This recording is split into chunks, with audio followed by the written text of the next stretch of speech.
મનસુખભાઈ વસાવા શું એમનામાં આદિવાસીનું લોહી નથી? પરંતુ એ માત્ર ને માત્ર ભાજપની કઠપુતલી છે એટલે આવતા નથી। તો તમે માર્ગ બતાવવા માટે આવવું જોઈએ ને મનસુખભાઈ, ઘરમાં બેસીને માર્ગ નહીં બતાવાય, સ્ટેજ પર આવીને માર્ગ બતાવો તો ખબર।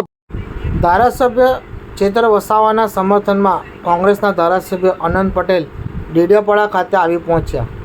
ધારાસભ્ય ચેતર વસાવા અને અનંત પટેલ ખાસ મિત્ર છે। ભલે એકબીજાની પાર્ટી અલગ અલગ હોય અને અલગ અલગ પાર્ટીમાંથી ધારાસભ્ય હોય, પણ બંને આદિવાસી સમાજમાંથી આવે છે। ત્યારે આદિવાસી સમાજની વાત આવે અને આદિવાસી સમાજની સામે અન્યાય થતો હોય ત્યારે તેઓ બંને એક સ્ટેજ પર આવી જતા હોય છે। ત્યારે આજે ડેડિયાપાડા ખાતે ધારાસભ્ય અનંતભાઈ પટેલ ધારાસભ્ય ચેતરભાઈ વસાવાના સમર્થનમાં આવ્યા હતા અને જેલ ભરો આંદોલનની ચીમકી પણ આપી હતી અને ખાસ સરકાર અને સાંસદ મનસુખભાઈ વસાવાની સામે ગંભીર આક્ષેપો કર્યા છે।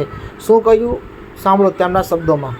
આદિવાસી સમાજના કોઈ પણ ધારાસભ્યો, આંદોલનકારીઓ, કાર્યકર્તા હોય, જળ જંગલ જમીન માટે લડે, સરકારના વિરોધમાં લડે, કોઈ પ્રોજેક્ટ માટે લડે એટલે એના પર ખોટા ગુનાઓ દાખલ કરીને એને જેલમાં ભેગા કરવાની રણનીતિ વર્ષોથી ચાલી આવી છે। પરંતુ આદિવાસી સમાજ છે, જેલથી પણ ગભરાવાનો નથી, પોલીસથી પણ ગભરાવાનો નથી અને અમે એવા જ ધારાસભ્યોને ટેકો આપવા માટે, સમર્થન આપવા માટે, એના પરિવારના વર્ષાબેનને સમર્થન આપવા માટે અમે અહીં આવ્યા હતા।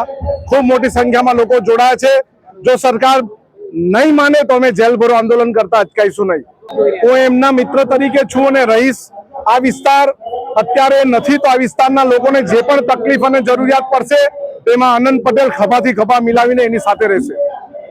એ ખોટી વાત છે, ખરેખર દીકરાની કોઈ ભૂલ નથી, પરંતુ અત્યારે ન્યાયપાલિકા પણ શું જોઈને નિર્ણય કરે છે તે ખબર પડતી નથી। પરંતુ આજે ખુશીના સમાચાર મળ્યા છે કે એમને જામીન મળી ગયા છે, દીકરાને અને એની માને।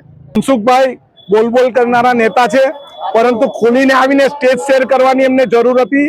આ ઓપન સ્ટેજ હતું, સમાજનું સ્ટેજ હતું।